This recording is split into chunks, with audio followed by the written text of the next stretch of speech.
The Peter Schiff Show. U.S. stocks closed out the week and the month of May with heavy losses. The Dow Jones Industrials down just over 350 points, 354.84, pretty much going out near the low of the day. That's a drop of 1.4%. NASDAQ also getting killed, better than 100 points down, a 114.57. That was a 1.5% decline on the day. The Russell 2000 continues to melt down. That index falling 20 points, down 1.35% on the day. But the biggest losses continue to be in the Dow Jones Transports. That index was down almost 2%, 1.9%, 188.4 points. You know, this is the worst May for U.S. stocks since 2010. The Dow is down about 7%. Just in the month of May. Remember, sell in May and go away? Well, it hasn't worked in a while, but this was a great time to sell May 1st, which again is about when I told everybody that I thought the bear market rally was over based on the Fed not being as dovish as the markets expected, and it's been downhill from there. You know, if you look at the Russell 2000 and the transports, these two indexes did not make new highs. Remember, the Dow and the S&P, NASDAQ made new highs. Now, they're all down considerably. The Dow is 8% off those highs now. But the Russell 2000 and the transports did not make new highs. And now they are the weakest indexes, and they're down. The Russell 2000 is down just under 16% from its peak, and the transports over 16%. So both of those indexes are about 4 percentage points away from being officially back in bear market territory, which is down 20%, from the highs. And we could easily be there next week on these stocks. Now, the other indexes have further to go. I mean, the NASDAQ is only down about 9% from its peak, so 1% away from what Wall Street would officially call a correction.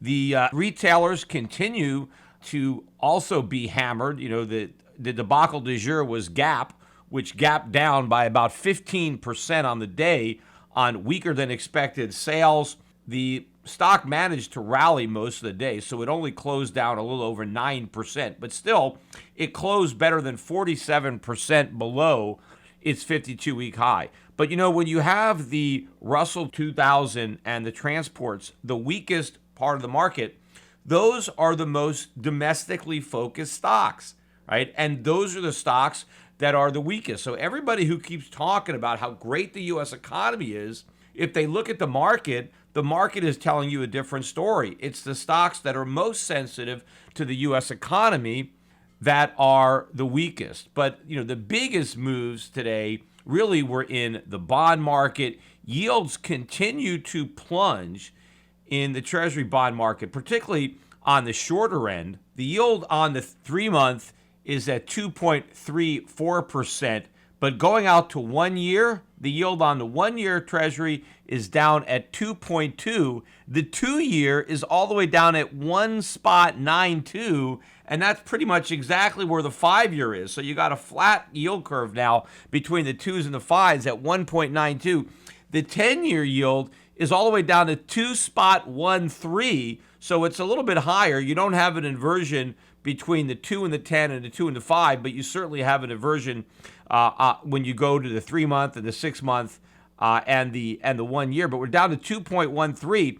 But on the 30-year, yield's dropping, but we're at 2.57. But if you look at that spread, the yield curve has actually been steepening now between the 10-year and the 30-year. You know, that's a forecast that I actually got right on this podcast. I forget which podcast it was, but the spread between the 10-year and the 30-year was extremely narrow. I mean, they were almost practically the same yield. I mean, not quite, but they were very, very close.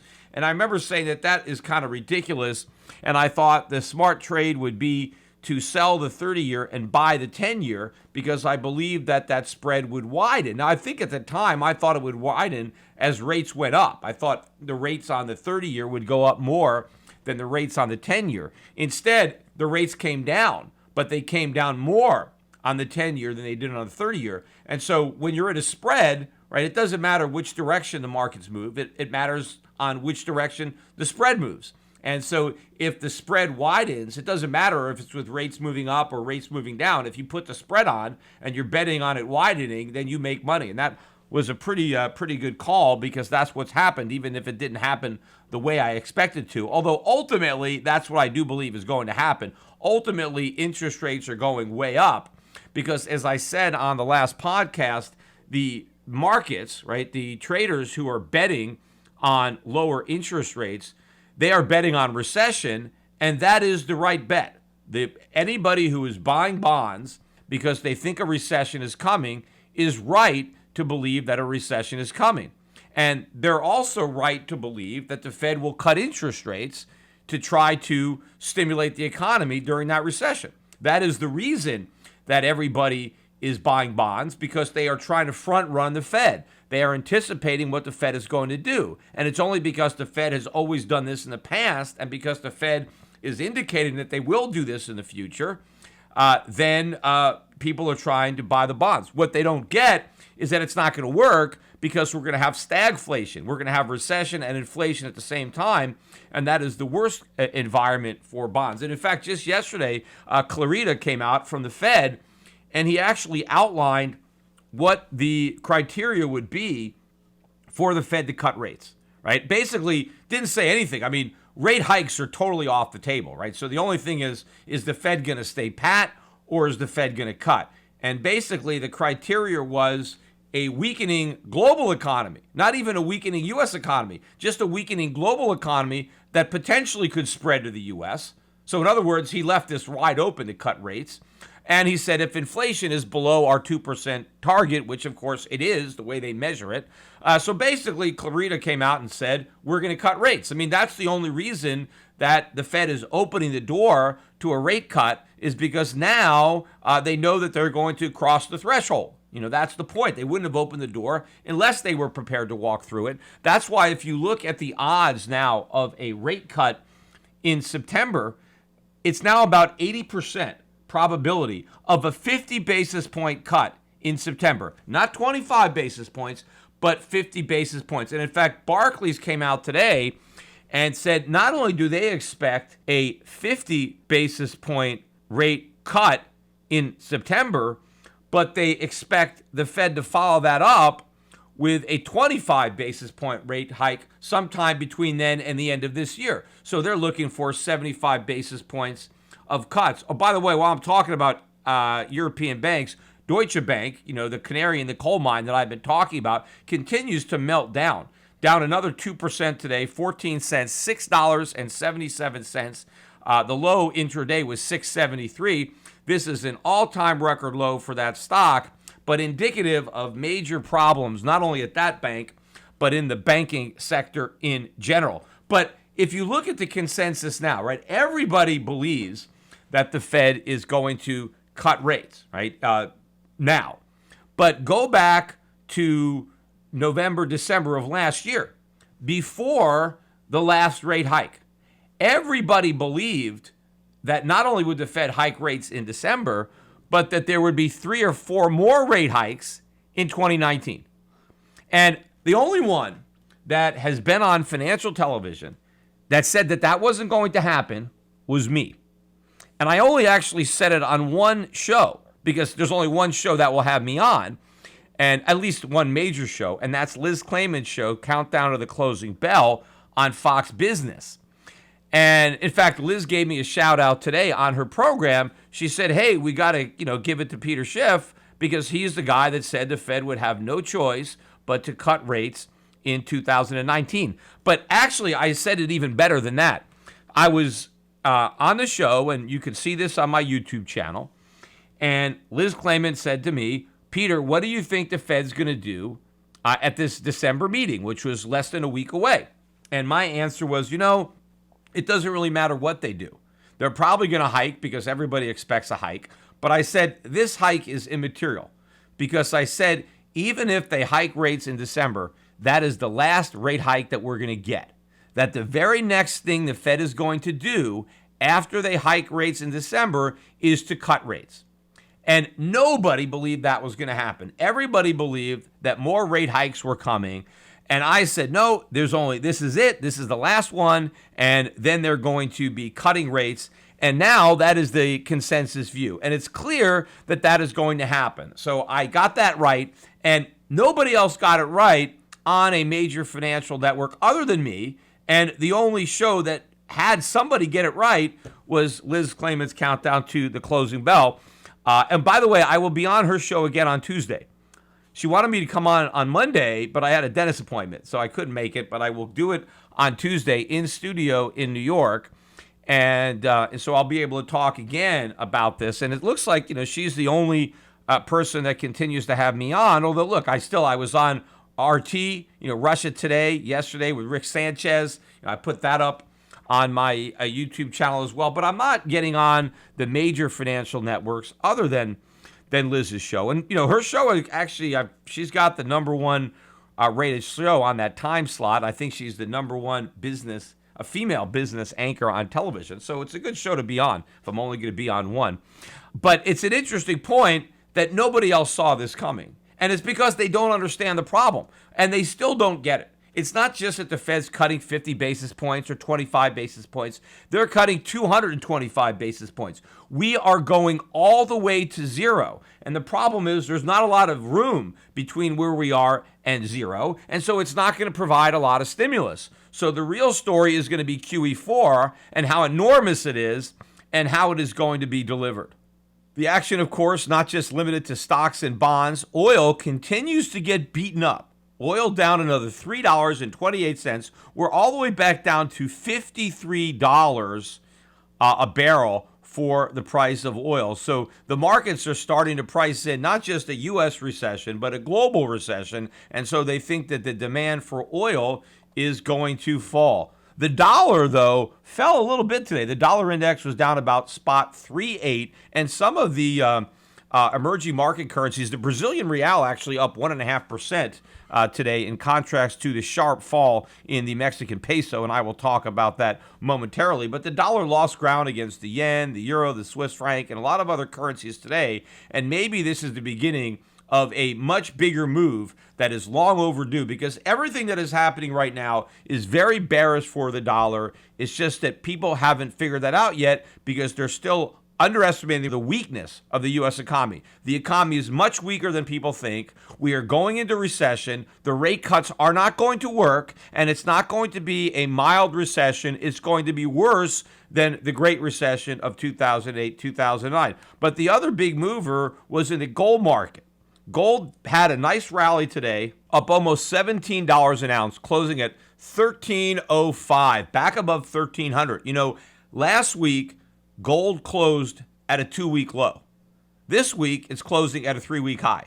But still haven't broken out. We need to get above 1350, 1360, but we could be up there very quickly, especially if we continue this meltdown in the stock market and if the dollar accelerates to the downside and really begins to lose value. Then this whole strong U.S. dollar, U.S. economy narrative is going to unravel.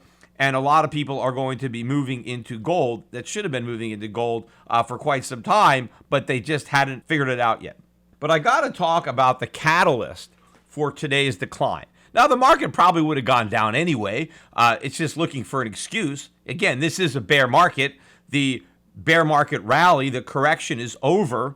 And so we're headed back down to the lows. So it doesn't really matter. The markets are just looking for a reason to go down. But the reason today was some late night tweets put out by Donald Trump.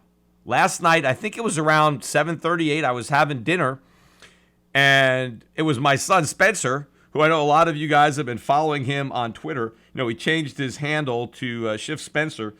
You can see a picture of him there at the New York Stock Exchange, where he went down and took a tour of the New York Stock Exchange. But he pointed out this tweet to me. Basically, Trump said that he is going to impose tariffs now on goods coming in from Mexico across the board, all goods, 5%. And that 5% tariff is going to go into effect, I think it's like June 10th or something like that. So in a couple of weeks or less than 2 weeks. And then he's going to increase the tariffs on a kind of like a regular basis by, I think, 5% a month or something like that until they get up to 25%, which is going to happen pretty quickly, all until Mexico does something about the immigration problem. He didn't really specify what they have to do. He just said, look, you guys have to do something, and if I think what you do is good enough, well, then I'll take away the tariffs. But until you satisfy me, until I'm satisfied that you're doing enough about this immigration problem and people illegally crossing the border, then we're going to keep on slapping these tariffs. And he decided to put these tweets out. Now, I don't know if this is just kind of off the cuff, if he just thought it up as he was tweeting it, or if he actually had some kind of policy and then, finally, when it was fully done, he put out these tweets. But, it was just a couple of days ago, I forget, when I saw Donald Trump at a press conference, again, congratulating himself for negotiating the greatest trade deal in the history of trade deals, the USMCA, right? And M stands for Mexico. I mean, maybe Donald Trump doesn't realize that when you have a trade deal, right, with another country, you can't go slap tariffs on them. That's the purpose of the trade deal, right? There are no extra tariffs. That would be violating the deal. Now, I know the deal hasn't been ratified yet, but if Trump says this is the greatest deal ever negotiated, why does he want to toss it aside? Why does he want to jeopardize it? I mean, did he finally realize that it's just a NAFTA rebrand and he's been lying to the American public the whole time? I mean, I don't know about that, but if this deal is so great, he just blew it away, right? Because obviously there's no deal now. I mean, Mexico hasn't even approved it yet. How are they going to approve it now? I mean, they're going to want to retaliate against us. So that whole agreement, we wasted all of our time. We wasted all of our money during these negotiations. It's a good thing, too, that, the guys negotiating were from North Korea. I was just reading that article where the whole delegation that negotiated with Trump on those treaties was executed. It was kind of like, I was reading it. I was thinking about Spectre, from James Bond, where, if you screw up, they kill you. Well, apparently that's what's going on. They don't like the results. If you don't negotiate a good deal in North Korea, then that's it. I don't know how they're going to find another delegation for any kind of talks. I mean, who's going to want to, be a part of a delegation if they know that those are the stakes? But getting back to this, so Donald Trump is just basically throwing this whole thing away. We wasted all of our time. We wasted all of our money. The deal is off because now Trump wants to put tariffs on these goods coming in from Mexico. And I was listening on CNBC. Peter Navarro was on trying to tell the CNBC audience that all these experts don't know what they're talking about when they say the American consumers are going to pay for the tariffs, right? He was basically trying to explain why American consumers weren't going to have to pay anything, that all of the tariffs were going to be paid by China and Mexico, right? So Mexico is going to pay for these tariffs just like they're going to pay for the wall, right? Well, that's a true statement because they're not paying for the wall and they're not paying for the tariffs. But according to Peter Navarro, they are. And this is his rationale because obviously he concedes that the tariff itself is paid in the U.S., right? That the tariff is applied on the goods here. The importer, the American importer, has to pay the tariff, and then he passes the tariffs on to the U.S. consumer. But this is what Navarro said is going to happen, that Mexico and China are simply going to cut their prices by the amount of the tariffs. So let's say they were selling a $100 item, and with a 25% tariff, it would sell for $125. Well, they're going to cut the price to $80, right, from $100. So now you can apply a 25% tariff, and it would be $100, right? So basically, they're going to lower the price so that when the American consumer has to pay the tariff, he's paying it on top of a much lower price than what he paid before, so that the net effect is that the American consumer sees no increase in the price, that all of the cost of the tariff is borne by the producers in China and Mexico who simply eat it, right? They're just so anxious to have the American market that they don't even care if they lose money selling to us. I mean, what if their margins aren't even 20%? What if they were operating on a 15% margin? They're still going to cut prices, by the 20% or whatever it is to make Americans whole. I mean, this is all nonsense. I mean, if this were true, right? Because what Navarro is basically saying is that tariffs are a windfall to the nation that imposes them. Because if the U.S. government can impose tariffs and American taxpayers don't have to pay them, but the U.S. government gets all the money and all the money is coming from foreigners, well, hey, I mean, why not just jack them way up? Why not have the tariffs be 50%? I mean, the higher the better, right? Let's have an even bigger windfall. And if tariffs are so great, why isn't every country just putting tariffs on? If you can generate all this revenue from foreigners who don't even vote, right? If you can tax the world, right? According to Navarro, America has the ability to tax every other country, and they're just going to pay the tax and remit it to the U.S. government, and American taxpayers aren't going to feel any of it. This is a bunch of nonsense. This is not what is going to happen. But this, Navarro is advising Trump. I mean, maybe Trump actually believes this nonsense because his top advisor is spewing it. Does this guy really believe this, or is he just saying this? I don't know. As I've been saying, the best thing that China can do in particular is sell their U.S. treasuries. I put this tweet out today, a couple of tweets, but this is the best plan for China, right? China right now has over $3 trillion of foreign exchange reserves, at least $1 trillion of which is U.S. dollars invested in U.S. treasuries, right? U.S. treasuries have huge rallies, right? They have a great opportunity to sell an overpriced asset at a great price, right? Dump their treasuries, take a profit, right? They've got to have a profit on that position, right? You got $1 trillion worth of treasuries, right? Sell. And then, of course, once you sell your treasuries and you get dollars, right? Because that's what happens when you sell treasuries. Now you take those dollars and you dump them, and the dollar is very high. I mean, the trade weighted index of the dollar is up near the high. So a great time to sell dollars, right? And now the Chinese government would get $1 trillion worth of yuan back, right? Well, now if they've got $1 trillion worth of yuan sitting on their balance sheet, they can cut taxes. They don't need to collect as much revenue because they have this pile of cash. Now, even if they do that, their FX reserves would still be over $2 trillion, which is still going to leave them number one in the world. I mean, in number two, Japan is not even close. I mean, that's about 17 times the FX reserves the United States has. So even if they blow away $1 trillion worth of treasuries and cut their reserves from $3 trillion to $2 trillion, at $2 trillion, their reserves will still be better than 17 times greater than the foreign exchange reserves of the United States, right? So now they have this huge amount of cash that they can give back to their own citizens. Let's say they just have a major tax cut across the board.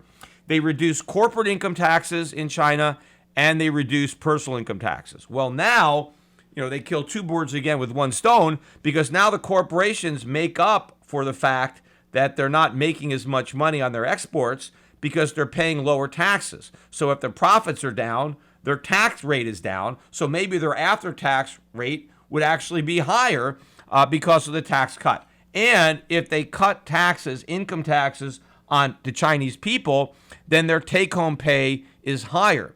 And now the Chinese workers that have higher take-home pay, well, they can afford to buy some of the products that are not being sold to Americans. So now the Chinese get to produce the products, but then they also get the enjoyment of consuming the products. I mean, that's a win-win again. It's better than, letting the Americans, get that enjoyment. But then think about this. If the Chinese dump $1 trillion onto the Forex markets, what's going to happen to the dollar? The dollar is going to go down in value if you sell all those dollars, right? And what if the Federal Reserve, in order to prevent interest rates from spiking, what if the Federal Reserve decides to monetize that sale? What if the Federal Reserve buys the $1 trillion worth of treasuries from China, right? Or even if it's just China, not rolling some over, and so now the Fed has got to step up and go back to quantitative easing. But if the Fed decides to take another $1 trillion of treasuries onto its balance sheet, bringing its balance sheet from about 3.8, 3.9 trillion to 4.8 trillion, 4.9 trillion, which would be higher than it was at its peak, right before it started quantitative tightening. If they did that, they would have to create another $1 trillion out of thin air and dump that $1 trillion onto the Forex market too, right? Which would further suppress the value of the US dollar. And that is a win for China, because if the dollar goes down, not only will the Chinese currency go up, but the currencies all over the world will go up. And so that means that consumers in other countries will now have greater purchasing power to buy Chinese goods, right? So now the Chinese will sell less stuff to Americans because the dollar is lower and Americans are poorer, and Americans are having to pay a tariff that will, further increase the cost of buying these products. But instead of selling to Americans who have a depreciated currency and a tariff to pay, they can sell to other countries that don't have the tariffs and that have appreciating currencies. So now they can afford more products. So again, China wins. This is the best thing they could do. It's a no-brainer. We'll see if this actually happens. But here we are, completely complacent. We think we got the Chinese by the balls when it's actually the other way around. But the question is, why did Trump do this? I mean, obviously, Donald Trump had to know when it's 7 o'clock and he's composing a tweet that he's going to slap tariffs on Mexico. He's got to know that the stock market's going to go down, right? I mean, and Donald Trump is all about the stock market going up, right? Yet he is doing everything he can to make the stock market go down. Why is he doing this? Well, I mean, obviously, I think there's a couple of reasons that Trump thinks the stock market going down now is a good thing, because he wants the stock market to go back up going into the election, right? Which is still, a couple years away. And so what he probably believes is if we get a sell-off now, none of this will matter on election day if we've had a big rally. And so how do we get the stock market to rally big going into the election, make it come down now so that it can rally from a lower point? The way to make the stock market go up near the election is for the stock market to go down now, while you still have enough time for the market to recover. So two possibilities. One is, if the stock market really goes down, that could be a way to force the Fed to cut interest rates, right? Because now the Fed is going to be worried, and also the Fed is worried about the global economy. The Fed just said that. The Fed just said yesterday, I mentioned earlier on the podcast, that one reason why they may cut rates is if there's weakness in the global economy that they feel may spill over into the United States. Well, how does Donald Trump get the Fed to worry about the global economy, or have the global economy be the excuse that the Fed just said they're looking for? Well, more tariffs, blow up another trade deal, right? Because one of the reasons that the markets were rallying for a while is because everybody thought we were going to have a trade deal. Got a great trade deal with Mexico. We're going to get a great trade deal with China. Everything was great. Well, all that stuff is falling apart. Everything that the markets were betting on has turned out not to be true. So now the markets are tanking. Look at the price of oil, right? One of the things that, if you want to get the Fed to lower interest rates, and if one of the things the Fed is saying is that they're looking at inflation, well, if you can get the price of oil to come way down, well, that's going to get the Fed to think, wait a minute, we're not going to hit our inflation targets. Oil price coming down, the Fed's thinking, oh, deflation, right? So if you can get everybody worried about the global economy, if you can start, ratcheting up the rhetoric on tariffs, well, then people are going to be thinking about global recession, oil prices are going to come down, and now you've got both of the Fed's criteria. You've got the Fed worried that we're not going to hit their inflation target, and you got the Fed worried about global growth. Now, what Trump obviously wants the Fed to do is to hurry up and cut rates, because the best scenario, according to Trump, is we get the Fed to cut rates before the U.S. economy officially enters recession. And if the Fed does that preemptively, then maybe we can postpone the recession until after the next election. So Trump's goal right now is to create some fear, to create some chaos, to get people to be worried about the global economy, so the Fed will do exactly what Donald Trump wants the Fed to do, which is lower interest rates. Then Trump believes if the Fed does lower interest rates, then the stock market is going to boom. We're going to make new highs. Then we're going to avoid a recession. The economy is going to get another boost from that artificial stimulus, and we're going to make it to 2020, and he'll be able to get reelected. So what he's trying to do is box the Fed into a corner so that Jerome Powell will do exactly for him what he accused Janet Yellen of doing for Barack Obama. Do political things, just slash interest rates, even though we're not in a U.S. recession yet, and even though he keeps talking about how we have the greatest economy in the history of the world, to get the Fed to cut interest rates anyway. And I think it's going to work. The Fed is going to cut interest rates. The problem is the plan is probably not going to work because I don't think the rate cuts are going to produce the results that the president expects and that he hopes for. Because I don't think this next round of monetary stimulus is going to stimulate. I think it's going to be a sedative. I think it's going to create an overdose. I think the dollar is going to tank because, again, 25, 50, 75 basis points won't do it. The Fed's going to have to go to zero. The Fed's going to have to go back to QE. And I think when they do that, the dollar's going to tank, consumer prices are going to soar, and I think long-term interest rates are going to rise. Even though the Fed is doing QE, rates are going to rise, particularly for corporations, particularly in the junk bond market, the high yield market. Rates are going to go up, and it is going to make this recession much worse. We're not going to have the stabilizers of falling interest rates and falling inflation to cushion the blow.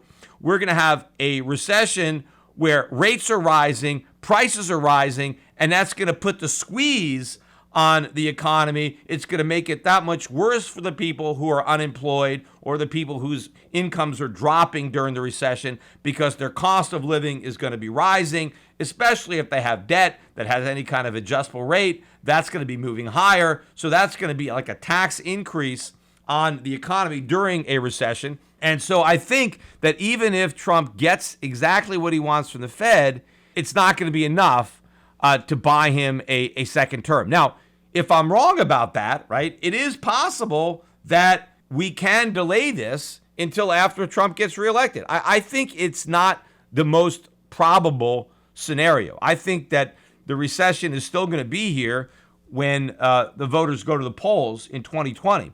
But if I'm wrong on that, and if another round of quantitative easing and rate cuts can produce a phony recovery long enough to get Trump in for a second term, God help us on that, because then it's really going to hit the fan on him in his second term, and we may never have a shot of getting rid of the socialists who will come in 2024. I mean, we got to get the socialists in there in 2020, so at least we could blame a lot of it on them. But if Trump, is there for 8 years, then he's going to own this whole thing.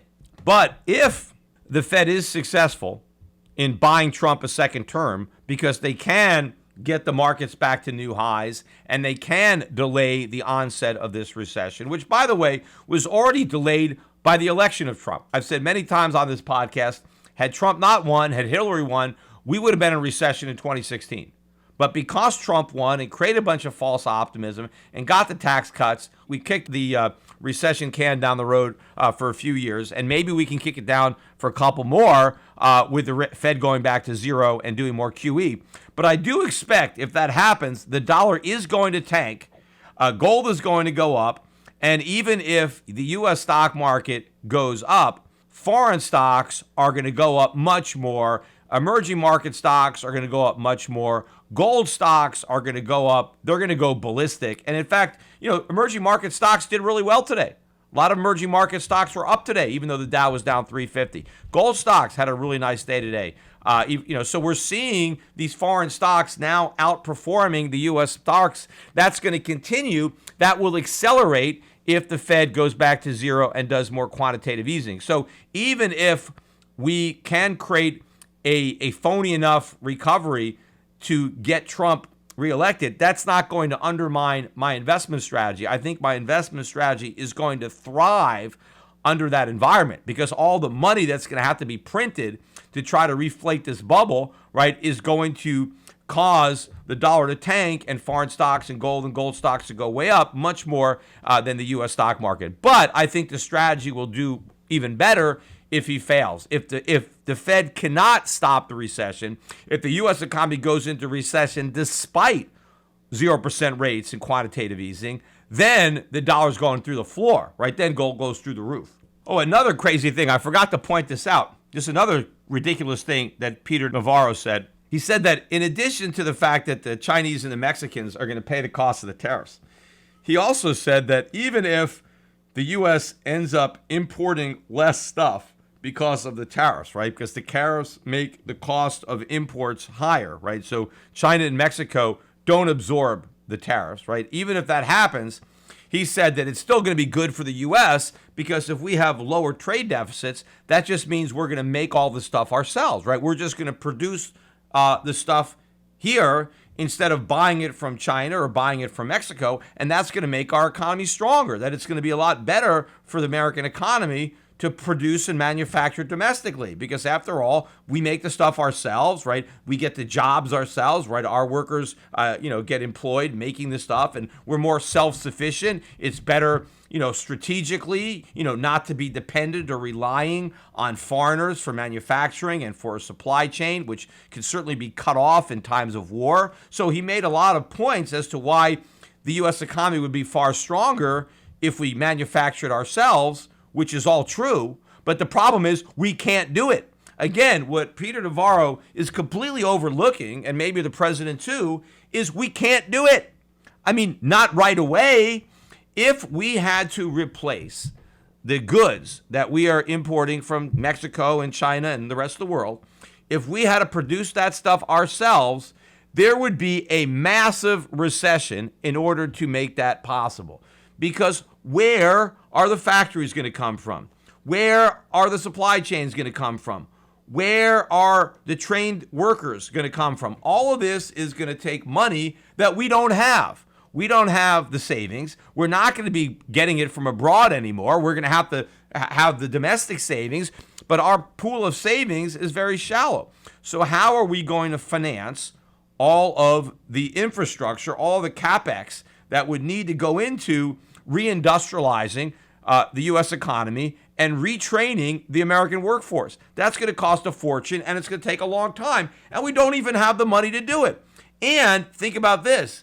If we are doing this transition where Americans stop spending and stop borrowing, right, because now we have to use our money, we have to make the capital investments, right? So you can't spend and invest at the same time. So as Americans stop spending and all these service sector jobs go away, right, because now, they're unsustainable, and we have this big increase in unemployment, and we go into this massive recession as everybody, stops spending. When you have the GDP is 70% people spending money, and now they have to stop spending because there's nothing to buy anyway because we're not importing it. We have this huge recession, and the budget deficits right now are $1.5 trillion a year, and during a massive recession, they're going to go to $3 or $4 trillion a year.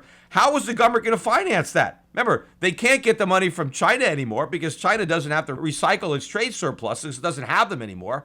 So we're not going to be importing capital from the rest of the world. Where's the U.S. government going to get all this money to finance its deficits? How's it going to get it from the U.S. economy? The U.S. economy needs its savings to build these factories, to train these workers. How can we build all the factories, train all the workers, and finance the budget deficits? We can't. So the government would have to slash spending dramatically, get rid of agencies and departments, cut Social Security, cut Medicare. All of these things would have to happen. Now, of course, all that is good stuff. That's great stuff, and that needs to happen. But it's going to be very painful when it happens. It's not going to be, like this nirvana, like Peter Navarro is talking about, how it's going to be great. It may be great in a generation, but it's going to be very painful journey to get from where we are now to get to the promised land of self-sufficiency, to return to a manufacturing economy like we used to be. That is one hell of a journey that nobody is prepared to take. But meanwhile, with all this debt, how can we do it, right? Obviously, the printing presses would be running on overdrive, right? Because now the federal government would have to finance its deficits with pure inflation. It would have to print trillions of dollars to finance the deficits. And while it was doing that, it would be destroying the value of whatever savings we had. So to the extent that we needed to use our savings to retool and build factories and train workers, it's all going to be wiped out to inflation.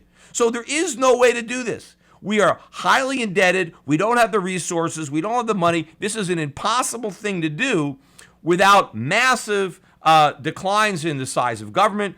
Basically, the government would have to default on its debts. That's the only way to really do this. So we're talking about, a cataclysmic economic event, which is necessary and would be required in order to accomplish it. But Navarro just brushes over all that and simply makes the statement of, hey, we're just going to make all the stuff ourselves and everything is going to be great. I mean, this is the kind of nonsense that you get in Washington, D.C. This is the kind of idiotic advice that is being given to the President of the United States.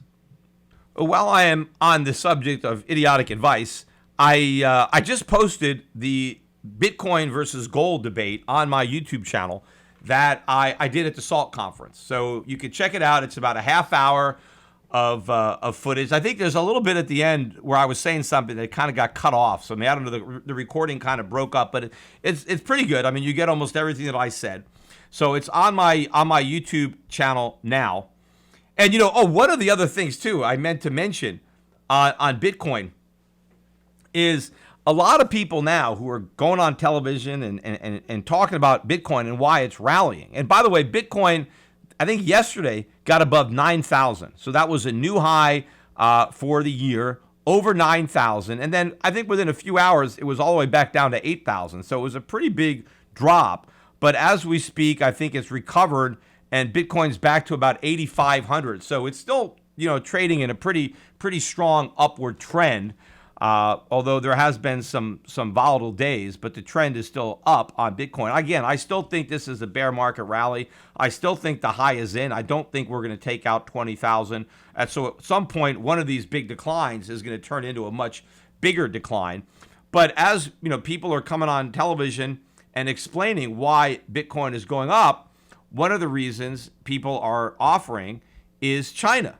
They're saying that people in China who are worried about the yuan going down because of a trade war, and of course, the real solution for China is for the yuan to go up, but everybody talks about how the yuan is going to go down, and so they're saying people are worried about yuan going down in China, and so as a safe haven, because they're worried about the yuan going down, they are buying Bitcoin, which is a bunch of nonsense. I mean, anybody who is worried about the yuan going down, I mean, first of all, how much could it go down?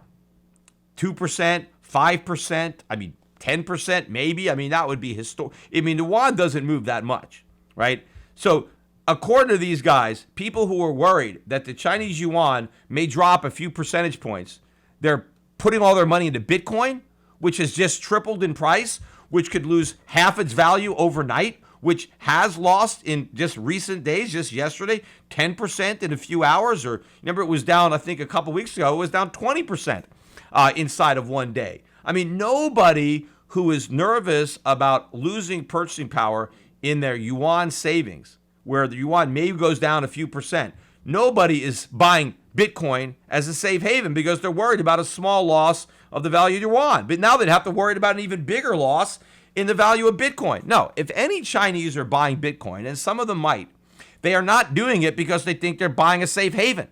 If they want a safe haven, they're buying gold. Or they're buying, dollars if they still think the dollar is safe. The last thing that anyone's going to do who wants a safe haven is buy Bitcoin.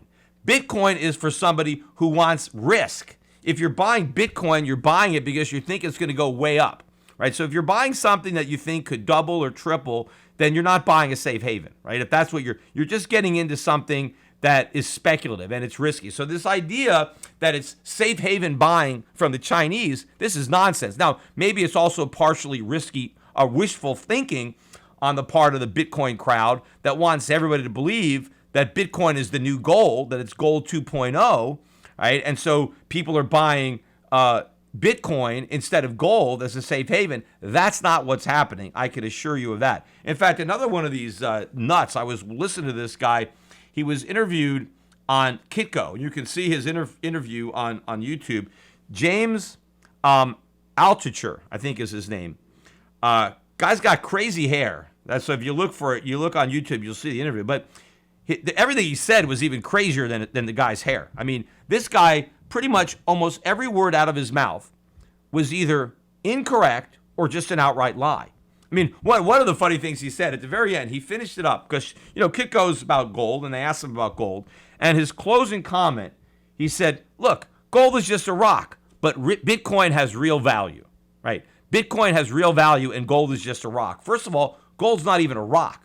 It's a metal, right? So he doesn't even know that. But even a rock has more real value than Bitcoin. I mean, I could at least use a rock. I mean, I could use it as a paper weight. I could throw it. Maybe if it's flat, I can skip it along the water, right? Or you can collect rocks. I mean, sometimes they're pretty. You can paint them. I mean, rocks actually have value, right? Bitcoin doesn't have any value. Yet this guy was saying that Bitcoin has all this real value and gold has none because it's just a rock. But that's not even the most idiotic thing that he said. Probably the most idiotic thing that he said was that he thought Bitcoin could go to $1 million a coin by 2020. That's next year. $1 million. Now, that's why all these idiots are hodling, or they're not all idiots. I mean, some of them are very smart people, so I don't want to say they're idiots, but what they believe is idiotic. Not that they're necessarily idiots themselves, but they're believing something idiotic. But because people believe that Bitcoin is going to go to $1 million, they're not going to sell. And that's what a lot of people want people to believe. They don't want anybody selling. They want to sell, right? So if you got a bunch of Bitcoin that you want to unload, you got to make sure that other people aren't unloading theirs, right? In fact, you need new buyers. So you got to keep this fantasy, $1 million of Bitcoin. It's going to $1 million. So don't sell it now because you're going to miss out on all this money if you sell, right? That's the greed that they need to keep this thing going. But even crazier than that, he said that if Bitcoin went to $1 million by 2020, it would still be a bargain. You're still getting a good deal. If you paid $1 million for a Bitcoin, you were still getting a bargain. You were buying it cheap. And the way he rationalized that is he tried to compare Bitcoin to the current value of all the currencies in the world, right? All the fiat currencies, all the dollars, all the euros, all the yen, everything. And basically what he said is he thinks ultimately that Bitcoin is going to replace all of that all those fiat currencies are going to go away, right? And everybody's going to start using Bitcoin all over the world, right? Bitcoin is going to be money everywhere, right? And all these governments are going to give up their own sovereignty when it comes to creating a currency, right? They're all going to give up their central banks, right? Which, wouldn't be a bad thing, but they're all going to do it in favor of Bitcoin, which is completely impossible, is never going to happen. Yet this guy is actually talking as if it's even possible when it's completely impossible, never going to happen. But this is what he thinks, and this is how he's getting his $1 million per Bitcoin price target and how he thinks it's a bargain. But this is the kind of nonsense that you get to try to justify this thing and to keep this bubble going. One final thought that I wanted to use to end this podcast. Just personally, I am going through a bit of a tax problem. Hopefully, I will get a positive resolution. But I want to bring it up because I want to talk about another thing that the government does that is completely unconstitutional. Right? So I put my home into a trust back in 2014. And so basically I transferred the title of the LLC that owns the house, because the house was owned by an LLC, and I transferred that into a trust. Kind of an estate planning move. A lot of people do that. A lot of people that have assets put them in a trust. This is a house, and I've since put a lot of other assets into trust. But this particular trust is a foreign trust. And so there are other benefits that come with having a foreign trust rather than a domestic trust. Again, it's a very common thing for people to do. And the trust does not actually pay any taxes because the whole thing passes through to me. So whatever income the trust earns, is the tax falls to me. And so it just passes right through to me.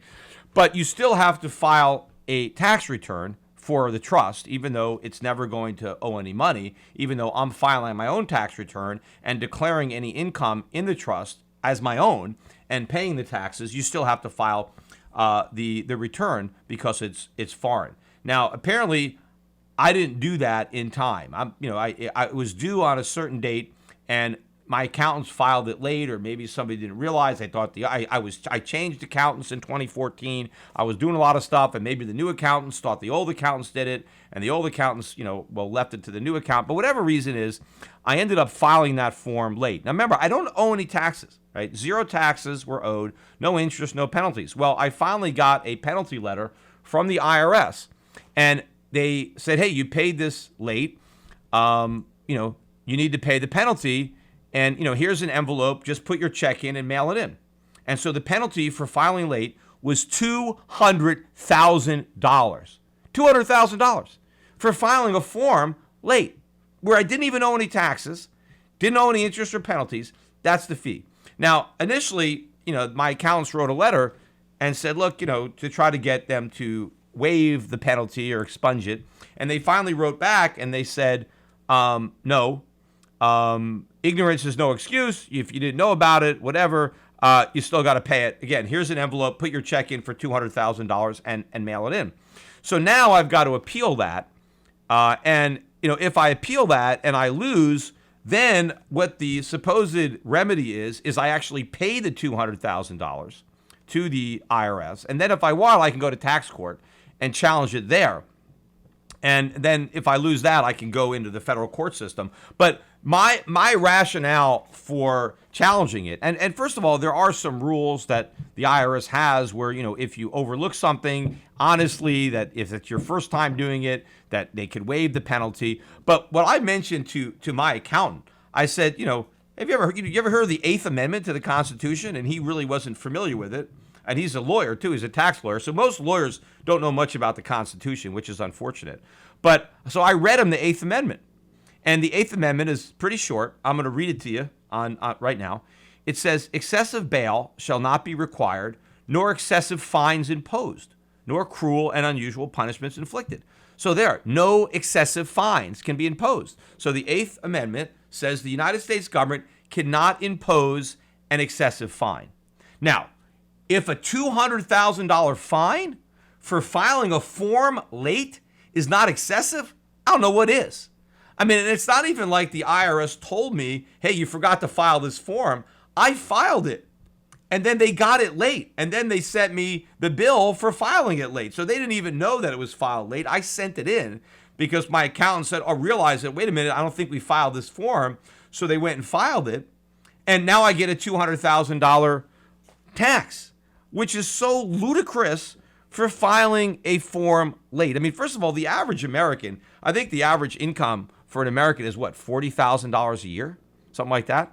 So this is 5 times the average income of an American. Is the fine for filing a form late? I mean, come on. I mean, how could that not be excessive, right? I mean, it's like if you were speeding and a cop pulled you over and he's like, okay, you were speeding, here's your ticket, it's $200,000. I mean, is someone going to pay that? Like, that's not excessive? This is a form, right? Filing a form late. I mean, sometimes you can say, well, the penalty is a percentage of the tax that you owe, but I didn't owe any tax, right? So it's just a form. It's just in letting the government know that I put this asset into this trust, and I let them know late, right? Probably within the same year. I just missed the deadline. So I officially informed them that a house that used to be in the name of an LLC in the U.S. is now in the name of a foreign trust, but the house hasn't moved, right? And, there's no rental income associated with the house. And even if there was any income, I would have paid the tax on my personal return, but there was no tax to pay because there was no income on the asset. It just sat in this trust. And I just informed the IRS about it late, not even knowing that I had to do it because I rely on professional accountants to file my taxes. I pay these guys a lot of money to file my taxes. They're very complicated every year. Fortunately, since I live in Puerto Rico now, my tax bills themselves are very low. But it costs me a fortune to pay those low taxes because I have all kinds of things I have to file. A lot of it has to do with my ownership of foreign assets, Europe Pacific Bank and different things that are overseas. Really complicates my returns.